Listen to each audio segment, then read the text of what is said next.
Arī Latvijas Republika ir teikusi ANO līmenī, ka jā, mēs esam par ilgspējīgu attīstību, tāpēc, ka esošā sistēma ir jāmaina. Mums jāmeklē alternatīvas.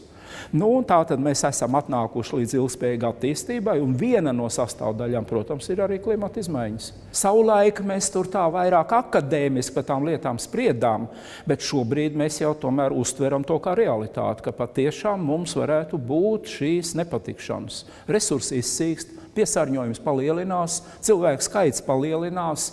Nav, mēs nevaram, mēs tērējam stipri pa daudz, un zivis mēs esam no okeāna izzvejojušas, un to krājumu samazinās, mežus cērtam nost un tam līdzīgi. Tā mēs labi, apmierināti jūtamies un bagāti un labklājīgi dzīvojam pēdējos 300 gadus, bet pašlaik atkal mēs jūtam, kaut kas nav.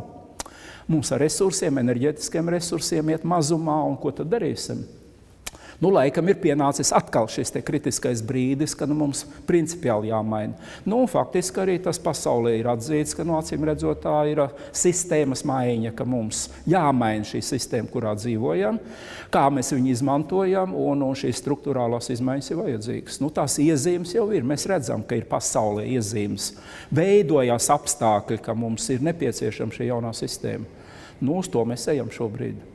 Tāpēc mums ir prieks, ka mēs varējām darboties šajā jomā un kopā ar kolēģiem sagatavot grāmatu, kur mēs ceram, ka gūs plašu klausītāju un lasītāju loku, un, protams, skolotāji un pašvaldību darbinieki to cels tālāk savos novados un pilsētās, un mēs kļūsim gudrāki, apzināsimies un centīsimies radīt, jeb saglabāt to sistēmu, lai mēs labi dzīvotu, justos laimīgi. Tas ir tas, ka mums jāpadomā, kā ir, un ka mainās sistēma, vai mēs ar savām zināšanām un spējām un prasmēm varēsim izdzīvot. Bioloģiskā likuma saka, vai piemērojies vai mirsti. Ja mēs nebūsim piemērojušies, tad mūsu populācija var ciest milzu zaudējumus.